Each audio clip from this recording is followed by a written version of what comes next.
এভাবে সম্পর্কগুলো মিষ্টি মধুর হয়ে উঠুক ইস্পাহানি মির্জাপুর চায়ের শ্রেষ্ঠ ব্লেন্ডের অনন্য স্বাদে। চা মানে লাইফটা ভরপুর, চা মানে ইস্পাহানি মির্জাপুর।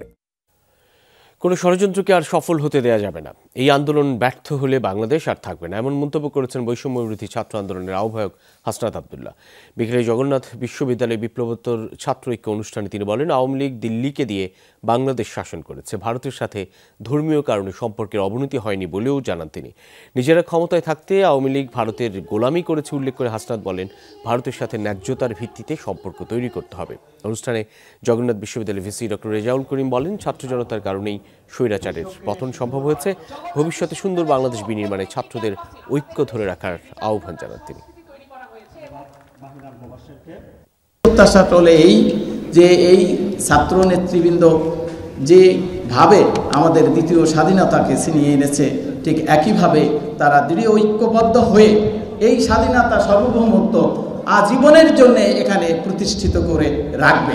ভারত বছরের পর বছর, যুগের পর যুগ যে ধরনের নির্যাতন এবং শোষণ চালিয়ে এসছে, এই শোষণের বিরুদ্ধে আওয়ামী লীগ সবসময় কম্প্রোমাইজের মধ্য দিয়ে ক্ষমতায় ঠেকেছে। সেটির বিরুদ্ধে আমাদের এই তরুণ প্রজন্মের আমাদের গর্জন এবং আমাদের লড়াই অব্যাহত থাকবে।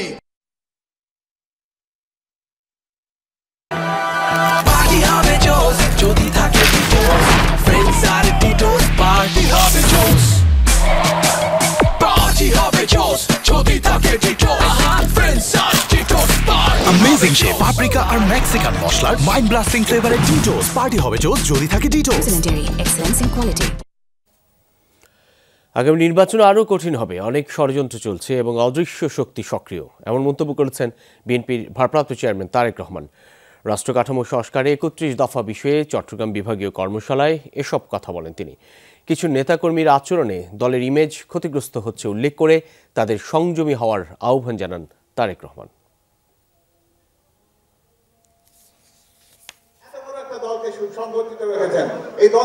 নগরীর ইঞ্জিনিয়ার্স ইনস্টিটিউট মিলনায়তনে বিভাগীয় কর্মশালায় চট্টগ্রাম ও আশপাশের জেলার বিএনপি এবং সহযোগী সংগঠনের নেতারা অংশ নেন। কর্মশালায় ভার্চুয়ালি যোগ দিয়ে নেতাকর্মীদের বিভিন্ন প্রশ্নের জবাব এবং সাংগঠনিক নির্দেশনা দেওয়ার পাশাপাশি আগামী নির্বাচন নিয়ে কথা বলেন দলটির ভারপ্রাপ্ত চেয়ারম্যান। যদি আমাদের প্রধান রাজনৈতিক প্রতিপক্ষ থাকতো, মাঠে থাকতে পারত, সেক্ষেত্রে নির্বাচন যতটুকু কঠিন হতো, আমি মনে করি নির্বাচন আগামী দিনে আরো কঠিন, তারা দুর্বল হয়ে যেতে আরো কঠিন। এখানে অনেক ষড়যন্ত্র চলছে এবং অনেক অদৃশ্য শক্তি আপনার বিরুদ্ধে কাজ করছে। এই ষড়যন্ত্রকে উতরে যদি আসতে হয়, আমাদেরকে ধৈর্যর পরিচয় দিতে হবে, আমাদেরকে ধৈর্যশীল হতে হবে, আমাদের আচরণ সেরকম হতে হবে। দল এখনো ক্ষমতায় যায়নি মনে করিয়ে দিয়ে নেতাকর্মীদের আচার আচরণে সংযত হওয়ার এবং জনগণের আস্থা অর্জনের আহ্বান জানান বিএনপির ভারপ্রাপ্ত চেয়ারম্যান। ৫ তারিখের পরে একটি অদ্ভুত নতুন একটি অনুভূতি এসছে। কি মনে হচ্ছে যে আমরা বোধহয় সরকার গঠন করে ফেলেছি। প্রিয় সহকর্মীবৃন্দ, আমরা সরকার গঠন করিনি, আমরা এখনো বিরোধী দলই আছে। যে সকল সহকর্মী এরকম ভুল উপলব্ধি করছেন, তাদের বিভিন্ন আচরণের জন্য বিভিন্নভাবে বিভিন্ন জায়গায় দল ক্ষতিগ্রস্ত হচ্ছে, দলের ইমেজ ক্ষতিগ্রস্ত হচ্ছে। কর্মশালায় মতামত তুলে ধরেন বিএনপি নেতারা। গত ১৫-১৬ বছর যে এক ব্যক্তির শাসনে ফ্যাসিবাদ, এক দলের শাসনে কর্তৃত্ববাদ, একজনের সরকার, এখান থেকে আমাদের সরে আসা প্রয়োজন। এই মুহূর্তে সবচেয়ে প্রয়োজন ঐক্য। ঐক্য ছাড়া দেশের সার্বভৌমত্ব রক্ষা করা যাবে না। জনগণকে বোঝানো যে আমাদের নির্বাচনী রোডম্যাপ ঘোষিত হয়ে গেছে, বিএনপি নির্বাচনের পথে হাঁটছে, আপনারাও শামিল হন। জোবায়েদ ইবনে শাহাদাত, যমুনা নিউজ, চট্টগ্রাম। যেমনটি বলছিলাম শুরুতেই, রাজনৈতিক দলগুলোর সাথে বৈঠকে ভারতের অপপ্রচারের বিরুদ্ধে সবাইকে ঐক্যবদ্ধ থাকার আহ্বান জানিয়েছেন প্রধান উপদেষ্টা। করণীয় ঠিক করতে সবার পরামর্শ চেয়েছেন তিনি। আমরা এর মধ্যেই এই পরিস্থিতিতে মনে করেছিলাম শুরুতে যে বিরাট একটা পূজা আসছে, দুর্গা পূজা আসছে, এটা নিয়ে একটা হাঙ্গামা শুরু হবে। তো সেখানেও আমরা ঐক্যের আহ্বান জানিয়েছিলাম, আপনারা সবাই ঐক্যের মধ্যে শরীর পেয়েছিলেন। সারা দেশ জুড়ে খুব শান্তিপূর্ণ ভাবে পূজা পালিত হয়েছে, আমরা সবাই উপস্থিত ছিলাম।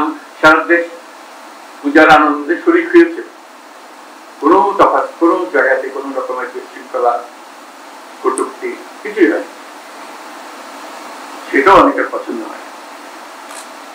আবার নতুন নতুন দেশে নতুন ভাবে চেষ্টা করেই যাচ্ছে। এখন যে চেষ্টার মধ্যে আমরা দেখছি চেষ্টা চলছে, সেটার বিশেষ একটা রূপ আছে, সেজন্য আপনাদের বিশেষভাবে আহ্বান জানাচ্ছি। ভারতীয় আগ্রাসন ও আগরতলায় বাংলাদেশের সহকারী হাই কমিশনে হামলার প্রতিবাদে রাজধানীতে বিক্ষোভ করেছে পূজা উদযাপন ফ্রন্ট। এতে অংশ নিয়ে বিএনপির সিনিয়র যুগ্ম মহাসচিব রুহুল কবির রিজভী বলেন, অশুভ উদ্দেশ্যে ভারত সাম্প্রদায়িক আগ্রাসন অব্যাহত রাখলে বিহার, উড়িষ্যা ও বাংলার দাবি করবে বাংলাদেশ। হিন্দু মুসলিম ঐক্যবদ্ধ লড়াই করে দিল্লির দাসত্ব খান খান করে দেবে বলেও মন্তব্য করেন তিনি। সকালে জাতীয় প্রেস ক্লাবের সামনে থেকে এই বিক্ষোভ মিছিল বের করে বাংলাদেশ পূজা উদযাপন ফ্রন্ট। ভারতের আগরতলায় বাংলাদেশের সহকারী হাইকমিশনে হামলার প্রতিবাদে আয়োজিত বিক্ষোভ মিছিলটি জাতীয় প্রেস ক্লাব থেকে শুরু হয়ে পল্টন মোড়ে গিয়ে শেষ হয়। মিছিলে অংশ নেন বিএনপির সিনিয়র যুগ্ম মহাসচিব রুহুল কবির রিজভী। এর আগে সংক্ষিপ্ত সমাবেশে পূজা উদযাপন ফ্রন্টের নেতারা বলেন, ভারতের একটা গোষ্ঠী বাংলাদেশের সাম্প্রদায়িক সম্প্রীতি বিনষ্টের জন্য ষড়যন্ত্র করছে। 17 বছর প্রতিটা হিন্দুর উপর নির্যাতন হয়েছে, তখন কোথায় ছিলেন? বাংলাদেশ নিয়ে ভারতীয় উগ্রবাদী হিন্দুদের আগ্রাসী মনোভাব ও কিছু মিডিয়ার অপপ্রচারের সমালোচনা করেন বিএনপি নেতা রিজভী আহমেদ। বলেন, এদেশের কারো জন্য নয়, ভারতের উগ্রবাদী গোষ্ঠীর মায়া কান্না শুধু পতিত স্বৈরাচার শেখ হাসিনার জন্য। আগরতলা সহকারী হাই কমিশনের গেট ভেঙে সেটাকে টেনে নামিয়ে ছিঁড়েছেন। এটা তো প্রচন্ড আঘাত, করোনার আঘাতের চাইতে বড় আঘাত দিয়েছেন আপনারা ভারতের সাম্প্রদায়িক শাসক গোষ্ঠী। আমরা কি এটা ভুলে যাব? রিজভী বলেন, এদেশের হিন্দু মুসলমান একসাথে দিল্লির আগ্রাসন রুখে দিবে।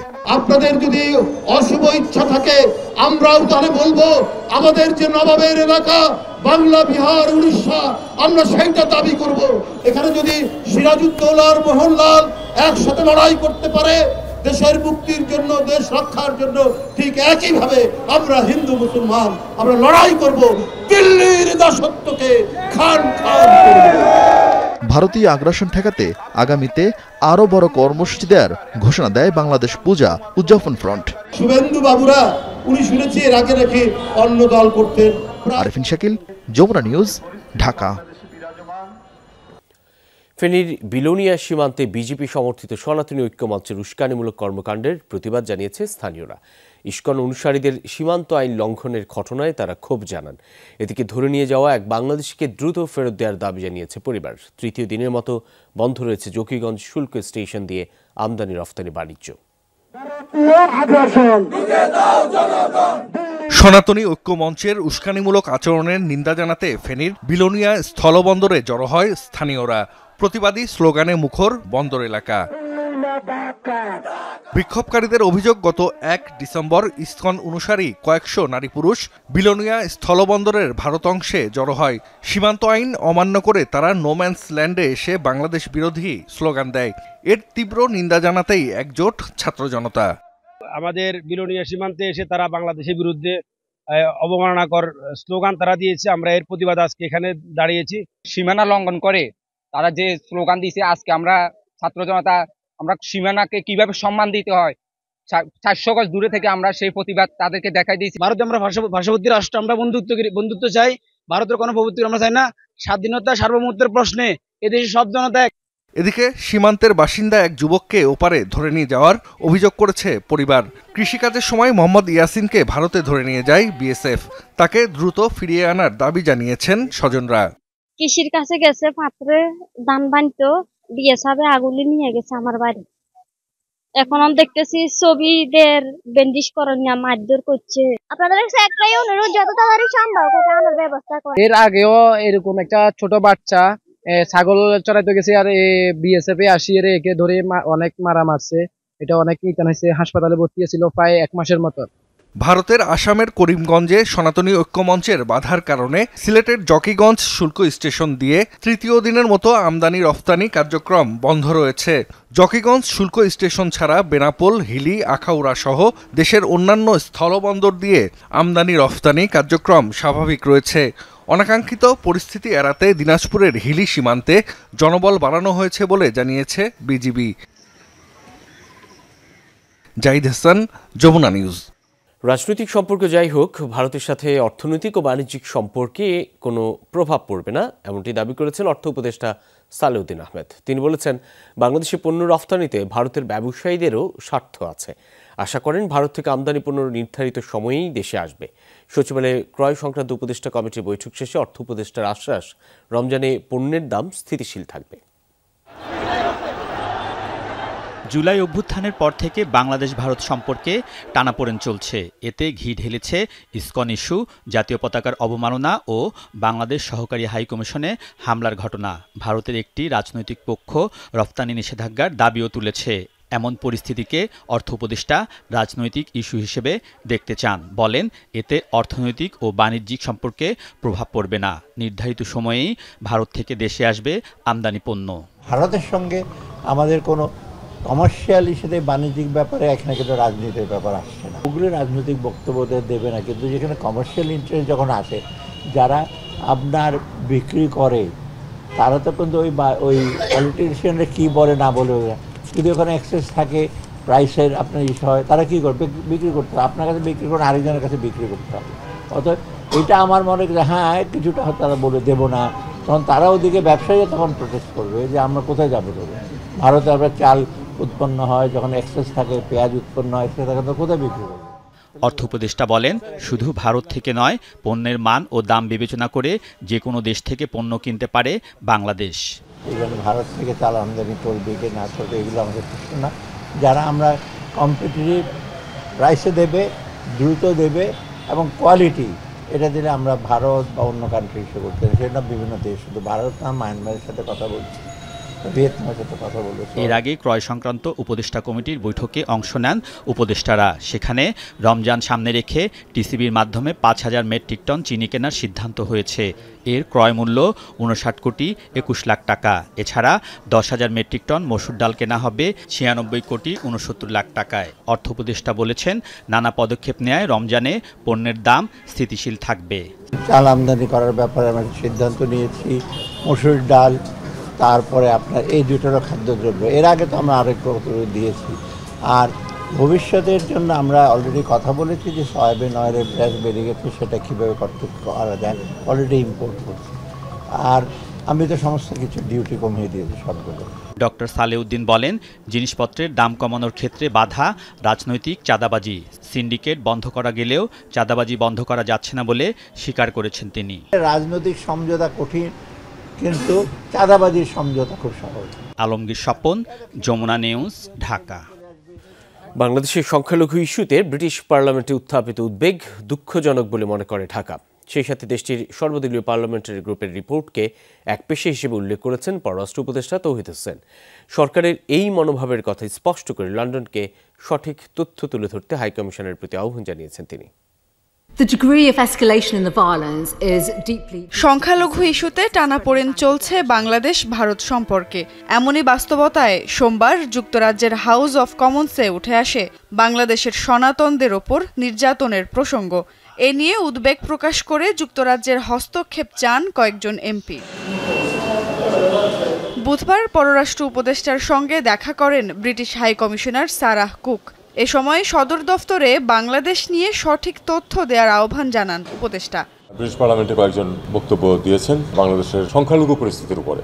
সেখানে কিছু মিস ইনফরমেশন আছে, এটা আমি হাইকমিশনারকে জানিয়েছি। আমি বলেছি যে তারা অনেকটাই যে চারদিকে যে তথ্যের একটা ওই প্রবাহ চলছে, তারা সেটা থেকেই মনে হয় যেন তারা নিয়েছেন তথ্য। উঠে আসে অল পার্টি পার্লামেন্টারি গ্রুপের রিপোর্টের প্রসঙ্গ। পররাষ্ট্র উপদেষ্টা বলেন, জুলাই গণঅভ্যুত্থানে গণহত্যা নিয়ে কোনো কথা না থাকায় সেটিকে একপেশে রিপোর্ট বলে মনে করছে সরকার। সেখানে খুব দুঃখজনকভাবে যেটা এসছে, আমি তাকে বলেছি কথাটা যে আমরা খুবই হার্ট যে দেখানোর চেষ্টা করা হয়েছে যে 5 অগাস্টের পরে বেশি মৃত্যু হয়েছে, যেটা সম্পূর্ণ মিথ্যা। যেভাবে এটাকে পোর্ট্রে করা হয়েছে এটা সঠিক নয়, একেবারেই সঠিক নয়। বরং দুঃখজনক যে এত বড় একটা ঘটনা যে ঘটেছে সেটার কোনো উল্লেখ নেই। এদিকে ভারত বাংলাদেশ সম্পর্কে চরম অস্থিরতার মধ্যেই নির্ধারিত সফরে ঢাকা আসছেন ভারতের পররাষ্ট্র সচিব। আগামী সপ্তাহেই বৈঠকে পররাষ্ট্র সচিবের সঙ্গে আলোচনা হবে দ্বিপাক্ষিক সব ইস্যুতে। আমরা যেটুকু জানি যেটা একদিন আগে হতে পারে হয়তো, অথবা 10 ডিসেম্বর। তিনি বলেন, বাংলাদেশ ভারতের সঙ্গে সুসম্পর্ক চায় সমতা ও ন্যায্যতার ভিত্তিতে। দুই পক্ষ থেকেই সেটা চাইতে হবে এবং সেই লক্ষ্যে কাজ করতে হবে। সুমাইয়া ঐশী, যমুনা নিউজ, ঢাকা। একদম ফ্রেশ বিশ্বমানের প্রযুক্তির সকল সুবিধা নিয়ে ভালো থাকুন আপনিও। কঙ্কা। গণঅভ্যুত্থান পরবর্তী সময়ে কারাগার থেকে পালানো 700 কারাবন্দী এখনও গ্রেফতার হয়নি। এদের মধ্যে 70 জন ফাঁসির দণ্ডপ্রাপ্ত আসামি রয়েছেন, এমনটাই জানিয়েছেন কারা মহাপরিদর্শক ব্রিগেডিয়ার জেনারেল সৈয়দ মোহাম্মদ মোতায়ের হোসেন। রাজধানী কারা অধিদপ্তরের সংবাদ সম্মেলনে তিনি বলেন, কারাগার থেকে পালানো 2200 বন্দীর মধ্যে 1500 জনকে গ্রেফতার করা হয়েছে। জঙ্গিসহ বিভিন্ন আলোচিত মামলার 174 জন আসামি মুক্তি পেয়েছে। তিনি আরও জানান, সারা দেশে 69টি কারাগারের মধ্যে 17টি ঝুঁকিপূর্ণ অবস্থায় রয়েছে। এসব কারাগার সংস্কারের উদ্যোগ নিয়েছে সরকার। কারাগারে বন্দীদের মোবাইল ফোন ব্যবহার এবং আয়ুষী জীবনযাপন নিয়ে বিভিন্ন সময় যেসব অভিযোগ উঠেছে তা সঠিক নয় বলেও দাবি করেন কারা মহাপরিদর্শক। 5 অগাস্ট পরবর্তী সময়ে যেহেতু অনেকে মুক্তি পেয়েছেন হয়তো বিভিন্ন কারণে, যে কারণে সংখ্যাটা কমে এসেছিল এবং এটা প্রায় 50-55 হাজারে চলে এসেছিল। বাট বর্তমান সময়ে আবার এটা বিভিন্ন কারণে গ্রেপ্তার হচ্ছেন, যে কারণে এটা ঊর্ধ্বমুখী এবং 65 হাজারে গিয়ে থেকেছে। জুলাই আগস্টের গণহত্যায় জড়িত থাকার অভিযোগে 70 জনের বিরুদ্ধে গ্রেফতারি পরোয়ানা জারি হলেও অনেকে এখনও গ্রেফতার হননি। প্রসিকিউশন বলছে এর দায় সরকার ও আইন শৃঙ্খলা বাহিনীর। এদিকে গণহত্যার অভিযোগে আওয়ামী লীগ নেতা ও সাবেক মন্ত্রী আমির হোসেন আমু অ্যাডভোকেট কামরুল ইসলামকে ট্রাইব্যুনালের মামলায় গ্রেফতার দেখিয়ে কারাগারে পাঠানো হয়েছে। সেই সাথে যাত্রাবাড়ি থানার সাবেক ওসি আবুল হাসানকেও আরেক মামলায় গ্রেফতার দেখানো হয়েছে। প্রসিকিউশনের আবেদনের প্রেক্ষিতে চেয়ারম্যান গোলাম মুর্তজা মজুমদারের নেতৃত্বাধীন ট্রাইব্যুনাল এই আদেশ দেন।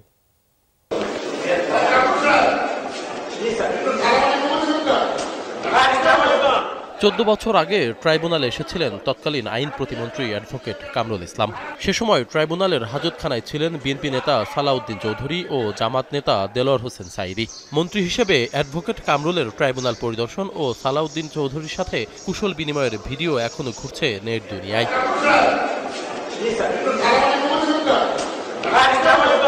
পট পরিবর্তনে নিজের গড়া ট্রাইব্যুনালে এবার আসামির কাঠগড়ায় কামরুল ইসলাম। বুধবার যখন তাকে হাজির করা হয় তখন পুরোটা সময় ছিলেন নিশ্চুপ। প্রসিকিউশন বলছে 19 জুলাই গণভবনে 14 দলের বৈঠকে কারফিউ জারি ও দেখামাত্র গুলির সিদ্ধান্ত হয়। এরপরই বেপরোয়া হয়ে ওঠে পুলিশ, আওয়ামী লীগ ও ছাত্রলীগের ক্যাডার বাহিনী। পরবর্তী আপনারা 20 তারিখ থেকে দেখেছেন সারা দেশে কিভাবে নিরীহ নিরস্ত্র সাধারণ ছাত্র জনতার উপরে নির্বিচারে গুলি করে তাদেরকে হত্যা করা হয়েছে। কামরুল ইসলামের বিরুদ্ধে অভিযোগ, ঢাকা 2 আসনের কামরাঙ্গীরচর ও সাভার এলাকায় নিরীহ ছাত্র জনতার ওপর গুলি চালানোর নির্দেশ দেয়া। এই দুজনকেই গ্রেপ্তার দেখিয়ে 18 ডিসেম্বর হাজির করার নির্দেশ দিয়েছেন ট্রাইব্যুনাল। তার আওয়ামী লীগের প্রেসিডিয়াম সদস্য থাকা অবস্থায় আওয়ামী লীগ দলীয় সিদ্ধান্ত নিয়ে ছাত্র আন্দোলনের বিরুদ্ধে অবস্থান নেয় এবং তার দলীয় ছাত্রলীগ যুবলীগ নেতাকর্মীরা অস্ত্র দিয়ে এবং সাথে আইন শৃঙ্খলা বাহিনী চাইনিজ রাইফেল দিয়ে গুলি করে সাধারণ ছাত্রজনকে হত্যা করে। এদিকে যাত্রাবাড়ি এলাকায় গণহত্যার অভিযোগে যাত্রাবাড়ি থানার সাবেক ওসি আবুল হাসানকে ট্রাইব্যুনালের আরেক মামলায় গ্রেপ্তার দেখিয়ে কারাগারে পাঠানোর নির্দেশ দেওয়া হয়। প্রসিকিউশন বলছে জুলাই আগস্টের গণহত্যায় জড়িতদের মধ্যে এখন পর্যন্ত 70 জনের বিরুদ্ধে গ্রেপ্তারি পরোয়ানা জারি করেছে ট্রাইব্যুনাল। বাকিরা কেন গ্রেপ্তার হচ্ছে না সে দায় সরকার ও আইন শৃঙ্খলা রক্ষাকারী বাহিনীর। এখনো অনেক ব্যক্তি গ্রেফতার হননি। আশিক মাহমুদ, যমুনা নিউজ, ঢাকা। একটা কঠিন সময় পার করছি আমরা, তাই অতীতের যে কোনো সময়ের চেয়ে ঐক্যবদ্ধ থাকার আহ্বান জানিয়েছেন প্রধান উপদেষ্টা doctor Mohammad Yunus. Defence services commander staff college complex national defence course 2024 এবং আর্মড ফোর্সেস ওয়ার কোর্স 2024-এর সমাপনী অনুষ্ঠানে এই আহ্বান জানান প্রধান উপদেষ্টা। ন্যাশনাল ডিফেন্স কোর্স এবং আর্মড ফোর্সেস ওয়ার কোর্স 2024-এর কোর্স সমাপনী অনুষ্ঠান। প্রধান অতিথি হিসেবে উপস্থিত ছিলেন অন্তর্বর্তী সরকারের প্রধান উপদেষ্টা ডক্টর মোহাম্মদ ইউনূস। এ সময় কোর্স সম্পন্নকারীদের হাতে সার্টিফিকেট তুলে দেন তিনি। শুধু বাংলাদেশিরাই নন, কোর্সে অংশ নেন বন্ধুপ্রতিম দেশের অনেকে।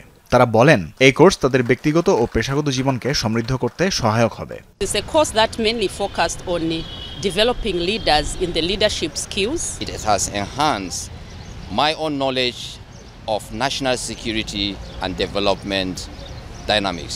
The course content covered a wide range of issues like international order, global order, regional power struggle. The association with the international course members, sharing the values, culture, traditions, everything has added color to my service career. We have learned from them that leaders should be respectful to other countries' culture. প্রধান উপদেষ্টা বলেন বৈশ্বিক ও কৌশলগতভাবে এখন কঠিন সময় যাচ্ছে, বাংলাদেশও এর ব্যতিক্রম নয়। অতীতের যে কোনো সময়ের তুলনায় দেশবাসীকে ঐক্যবদ্ধ থাকতে হবে বলেও উল্লেখ করেন তিনি। It's only the people of a nation that can decide on the destiny of their nation. Globally, we are at strategically critical times, and Bangladesh is no exception to that. To thrive, we need to be together more than ever before. এ সময় জাতীয় ও আন্তর্জাতিক ক্ষেত্রে সশস্ত্র বাহিনীর ভূমিকার প্রশংসা করে প্রধান উপদেষ্টা বলেন শান্তিরক্ষা মিশন সহ বিভিন্ন কাজের জন্য তাদের ভূমিকা আন্তর্জাতিকভাবে স্বীকৃত। Your continuous efforts during national crisis like disasters, political unrest and pandemics demonstrate your readiness to respond and your unwavering dedication to the well-being of our citizens. Your contributions to global peace to the United Nations is internationally acclaimed. প্রধান উপদেষ্টা বলেন course থেকে পাওয়া শিক্ষা ছড়িয়ে দিতে হবে সবার মাঝে, তবেই সার্থক হবে এই আয়োজন। I am confident that NDC will continue to uphold its motto. Tanvir মৌসুম, যমুনা নিউজ, ঢাকা। ব্যাংকিং খাত ধ্বংসের দায় আছে সব পক্ষের। কেন্দ্রীয় ব্যাংকের তদারকির দুর্বলতার পাশাপাশি বাণিজ্যিক ব্যাংক থেকেও ভুল তথ্য দেওয়ার অভিযোগ আছে বলে মন্তব্য করেন গভর্নর। বলেন এই জন্য ব্যবস্থাপনা কর্তৃপক্ষ এবং পর্ষদও দায়ী। গভর্নর জানান রিজার্ভের $24 বিলিয়ন দেশের বাইরে চলে গেছে, যে কারণে ব্যাংকে আমানত বাড়ছে না। সকালে ব্যাংকিং খাত সংস্কার নিয়ে আয়োজিত সেমিনারে ব্যাংকাররা বলেন কেন্দ্রীয় ব্যাংক কর্মকর্তাদের তদবিরে জর্জরিত ব্যাংকিং খাত ব্যক্তি স্বার্থ হাসিলে ব্ল্যাকমেইল করা হয় বলেও অভিযোগ করেন তারা। গেল 1.5 দশকে সবচেয়ে বেশি অনিয়ম হয়েছে ঋণ বিতরণে। নিয়মনীতির তোয়াক্কা করেনি ব্যাংক। আমানতকারীদের টাকা লুট হয়েছে কেন্দ্রীয় ব্যাংকের চোখের সামনে। এই লুটপাটে বাধা না দিয়ে অনেক ক্ষেত্রেই সঙ্গী হয়েছেন বাংলাদেশ ব্যাংক কর্মকর্তারা। বিআইবিএম আয়োজিত সেমিনারে ব্যাংকাররা বলেন কেন্দ্রীয় ব্যাংক কর্মকর্তাদের তদবিরে জর্জরিত তারা। ব্যক্তি স্বার্থ হাসিলে বাণিজ্যিক ব্যাংকে ব্ল্যাকমেইল করা হয়েছে বলেও অভিযোগ তাদের। বিভিন্ন রকম তদবিরের জ্বালায় ব্যাংকিং সেক্টর পাগল হয়ে যায় এবং এটা একদম তলা থেকে উপর পর্যন্ত তদবিরের পর তদবির আসে। Sir, we cannot allow the central bank to blackmail the private sector banks and bank officials constantly to get their own benefit. কর্তৃত্ব থেকেই কিন্তু বেনামি লোন, আনডিউ ইনফ্লুয়েন্সের লোন এবং কাগজে লোন, এই সবগুলি লোন যেগুলির আমরা এখন অস্তিত্ব খুঁজে পাই না, আমরা যাদের এখন আদায় অনিশ্চিত। একটা কালচার তৈরি হয়ে গেছে যে টাকা লোন নিয়ে লোন ফেরত দেবে না, টাকা পাচার করবে সবাই। বাংলাদেশ ব্যাংকের গভর্নর বলেন ব্যাংকিং খাত ধ্বংসে দায় আছে সব পক্ষের। তদন্তে বাণিজ্যিক ব্যাংক কর্তৃপক্ষ অনেক সময় ভুল তথ্য দিয়েছে বলেও মন্তব্য করেন তিনি। সেন্ট্রাল ব্যাংকের অবশ্যই দায়বদ্ধ আছে, আমি অস্বীকারই করব না, কিন্তু অ্যাট দ্য সেম টাইম ব্যাংকগুলোর, ব্যাংক ম্যানেজমেন্টই বলি, ব্যাংক বোর্ড বলি, তাদের সবারই দায়িত্ব হচ্ছে এই কমপ্লায়েন্সটাকে এনশিওর করা। কিন্তু সেইখানে বিভিন্নভাবে ম্যানিপুলেশন, ডেটা দিস দ্যাট করে এটা করা হচ্ছে। গভর্নর বলেন ব্যাংকে আমানত বৃদ্ধি না পাওয়ার মূল কারণ টাকা পাচার। রিজার্ভের $24 বিলিয়ন বিদেশে চলে গেছে বলেও জানান তিনি। ডিপোজিট কেন বাড়ছে না? যে মানি তো দেশে নাই। আমার রিজার্ভ ছিল 48, হয়েছে 24, তাহলে 24 বিলিয়নটি গেল কোথায়? 24 বিলিয়ন মানি তো বাইরে চলে গেছে, যেভাবেই যায়।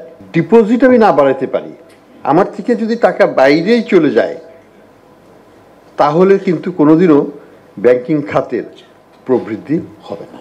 দুর্বল ব্যাংক পুনর্গঠনে ব্যাংক রেজুলেশন আইন হচ্ছে বলে জানান আহসান এস মনসুর। এসব ব্যাংকের সম্পদ মূল্যায়নের কাজ শুরু হবে আগামী সপ্তাহেই। সংকোচনমূলক মুদ্রানীতি চলমান থাকায় জুনের মধ্যে মূল্যস্ফীতি 7% নেমে আসবে বলেও আশা গভর্নরের। Our target is 7% by end June.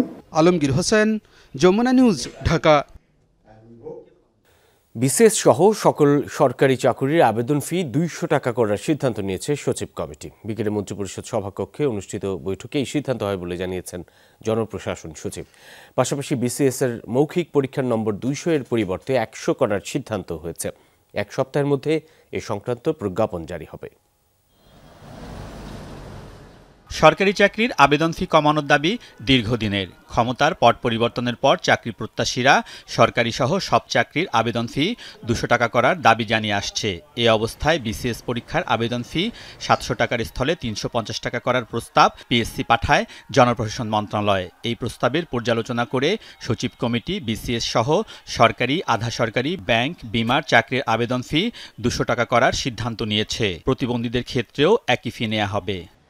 এই 47 বিসিএস থেকে যেই বিসিএস এ অ্যাপ্লাই করবে 200 টাকা।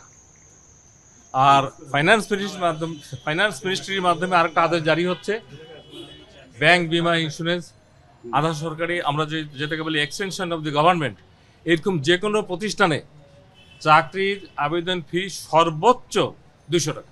এই আদেশ এটা ফাইন্যান্স থেকে জারি হবে, আর ওইটা হলো পিএসসি থেকে জারি হবে। কিন্তু আমরা জনপ্রশাসনের মাধ্যমে আজকে সচিব কমিটিতে এটা চূড়ান্ত সিদ্ধান্ত হবে। জনপ্রশাসন সচিব জানান, বেসরকারি চাকরির ক্ষেত্রেও আবেদন ফি 200 টাকার বেশি না নেয়ার অনুরোধ করা হবে। বেসরকারি আধা যে সমস্ত প্রতিষ্ঠানরা আমরা যেটা বলি কি প্রাইভেট অর্গানাইজেশন, তারাও যেন এই জায়গাটা মেনটেন করে, এই ব্যালেন্সটা মেনটেন করে। কারণ সবটা হলো আমাদের জনগণের জন্য। ওরাও যে ব্যবসা করে জনগণের জন্য, আমরা যে চাকরি দেই নেই জনগণের জন্য। একই হওয়া উচিত, প্ল্যাটফর্মটা একই হওয়া উচিত। অনিয়মের অভিযোগ থাকায় বিসিএস এর মৌখিক পরীক্ষার নম্বর 200 এর স্থলে 100 করার সিদ্ধান্তও নিয়েছে সচিব কমিটি। টোটাল পরীক্ষাটা আগে 1100 হয়, এখন 1000 মার টোটাল পরীক্ষা, ভাইভা 100। জনপ্রশাসন সচিব জানান, সময় কম থাকায় এক সপ্তাহের মধ্যে সরকারি চাকরির আবেদন ফি কমানোর প্রজ্ঞাপন জারি করা হবে। আলমগীর স্বপন, যমুনা নিউজ, ঢাকা। পরিবারের সদস্যদের সাথে মিলেছে বিএনপি নেতা হারিস চৌধুরীর ডিএনএ। এখন স্বজনদের পছন্দমতো কবরস্থানে মুক্তিযোদ্ধা হিসেবে রাষ্ট্রীয় মর্যাদায় তার মরদেহ দাফন করতে বলেছে আদালত। এ বিষয়ে প্রতিবেদন দাখিলের পর বুধবার বিচারপতি ফাহমিদা কাদের ও বিচারপতি মুবিনা আসাফের হাইকোর্ট বেঞ্চ এ আদেশ দেন।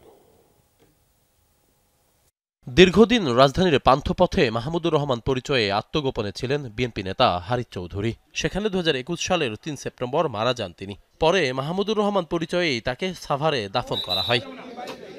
তার মৃত্যু ও পরিচয় শনাক্ত নিয়ে শুরু হয় ধূম্রজাল। পরে বিষয়টি উচ্চ আদালত পর্যন্ত গড়ায়। বাবার পরিচয় নিশ্চিত হতে হাইকোর্টে রিট করেন হারিস চৌধুরীর মেয়ে ব্যারিস্টার সামিরা তানজিন চৌধুরী। আদালতের আদেশে পরীক্ষা করে পরিবারের সদস্যদের সাথে মিলেছে হারিস চৌধুরীর ডিএনএ। এ বিষয়ে প্রতিবেদন দাখিলের পর পরিবারের পছন্দমতো কবরস্থানে রাষ্ট্রীয় মর্যাদায় মুক্তিযোদ্ধা হিসেবে হারিস চৌধুরীর মরদেহ দাফন করার আদেশ দিয়েছেন আদালত। বিগত ফ্যাসিস্ট গভর্নমেন্ট, আমার বিশ্বাস তারা এটা করেছে, তারা দেখাতে চাচ্ছিল যে উনি যেহেতু ঢাকাতেই ছিলেন, ঢাকার পান্থপথে একটি বাড়িতে ছিলেন এবং তৎকালীন গোয়েন্দা সংস্থা এবং তৎকালীন প্রশাসনের নাকের ডগার উপর ওনারা ছিলেন, এই ব্যর্থতা গত সরকার নিতে রাজি ছিল না। এবং তারা যেহেতু উনাকে একটু ভিন্ন নামে থাকতে হয়েছে, সুতরাং তারা ওই নামেই তাকে স্বীকৃতি দিয়েছে। মারা যাওয়ার পরেও ওনার প্রকৃত পরিচয়টা উদ্ঘাটন করতে চায়নি। এই আদেশের পর সন্তুষ্টির কথা জানিয়ে দেশবাসীর কাছে দোয়া চেয়েছেন হারিস চৌধুরীর মেয়ে। First, it is ridiculed, and secondly, it goes through violent opposing, and thirdly, it's accepted as being self-evident. আব্বুর ব্যাপারে যে সত্যটা, সেটা এই 3টি স্টেজের মধ্যে দিয়ে গেছে, অগ্নি পরীক্ষার মধ্যে দিয়ে গেছে। আমি শুরু থেকেই বলেছি, আমি দাফন করেছি নিজের হাতে, আমার বুকে আমার বাবা মারা গেছেন, এবং সেই সত্যটা বেরিয়ে আসলো। এটা দুঃখজনক যে আমাকে এটার মধ্যে দিয়ে যেতে হলো। বর্তমানে হারিস চৌধুরীর মরদেহ ঢাকা মেডিকেলের মর্গে রয়েছে। সিলেটের কানাইঘাটে তার নিজের তৈরি কবরস্থানে দাফন করতে চায় পরিবার। আশিক মাহমুদ, যমুনা নিউজ, ঢাকা। বাংলাদেশি রোগীদের চিকিৎসা না দেওয়ার হুমকির প্রতিবাদ জানিয়েছে ভারতের চিকিৎসকদের বৃহত্তম সংগঠন ইন্ডিয়ান মেডিকেল অ্যাসোসিয়েশনের পশ্চিমবঙ্গ শাখা। বুধবার সংবাদ সম্মেলন করে আইএমএ। এ সময় বিভিন্ন ইস্যুতে আলোচনার পাশাপাশি উঠে আসে বাংলাদেশি রোগীদের হেনস্থার বিষয়টিও। চিকিৎসা প্রার্থীদের প্রতি বিদ্বেষমূলক আচরণের প্রতিবাদ করে সংগঠনটির সদস্যরা বলেন, চিকিৎসকদের কাছে জাত, পাত, ধর্ম, দেশের কোনো ভেদাভেদ হয় না, সব রোগীই তাদের কাছে সমান। এর পাশাপাশি ভারতের আর্থিক ক্ষতির বিষয়টিও তুলে ধরেন। বলেন, দুদেশের কিছু স্বার্থবাদী মানুষের কারণে রোগীরা যেমন ক্ষতিগ্রস্ত হচ্ছে, তেমনি অর্থনৈতিকভাবেও ক্ষতিগ্রস্ত হচ্ছে ভারতের স্বাস্থ্য খাত। এ সময় কলকাতা ও ত্রিপুরায় হোটেল রেস্তোরাঁ মালিক সমিতির বাংলাদেশি পর্যটক বয়কটের সিদ্ধান্তেরও তীব্র নিন্দা জানান তারা।